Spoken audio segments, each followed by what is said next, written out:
ধানমন্ডি খেলার মাঠটি একসময় শিশু কিশোর সহ সবার খেলাধুলার জন্য উন্মুক্ত থাকলেও সম্প্রতি মাঠে কাউকে প্রবেশ করতে দেওয়া হচ্ছে না। একটি সংগঠন সরকারি এই মাঠটি অবৈধভাবে দখল করেছে বলে অভিযোগ স্থানীয়দের। তাই মাঠটি দখলমুক্ত করতে এলাকাবাসীর সাথে মানববন্ধনে অংশ নিয়ে এর তীব্র প্রতিবাদ জানিয়েছে বিভিন্ন সামাজিক ও পরিবেশবাদী সংগঠন। আপনারা তাকিয়ে দেখেন যে মাঠ আছে কিনা। মাঠের 1/3 উপরে ভবন নির্মাণ প্রায় হয়ে গেছে।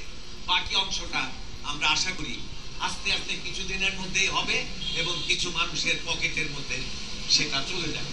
মাঠ দখল করা হচ্ছে, জনগণের মাঠ, ছেলে মেয়েদের মাঠ এবং ধানমন্ডিবাসীর আইনত অধিকারী মাঠ। পরে এলাকাবাসী ও মানবাধিকার কর্মীরা মাঠে প্রবেশ করতে চাইলে তাদের বাধা দেওয়া হয়। সে সময় কথা কাটাকাটি হয় দুপক্ষের মধ্যে। এক পর্যায়ে কথা বলার জন্য একজনকে ভেতরে যেতে দিলেও আবারও শুরু হয় বাক্য বিনিময়। উত্তপ্ত হয়ে ওঠে পরিস্থিতি।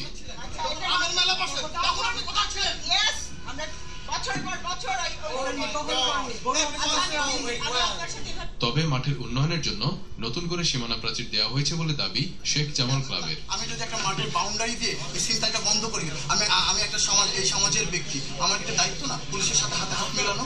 অবৈধ স্থাপনা সরানো ও দখলমুক্ত করার জন্য হাইকোর্টের নির্দেশ থাকা সত্ত্বেও এখনো ধানমন্ডি মাঠে চলছে উন্নয়নের নামে খোঁড়াখুঁড়ি, আর ঝুলানো হয়েছে সিটি কর্পোরেশনের সাইনবোর্ড।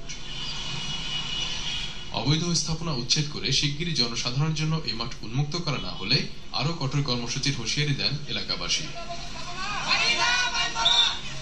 মফিউর রহমান, 21 টেলিভিশন, ঢাকা।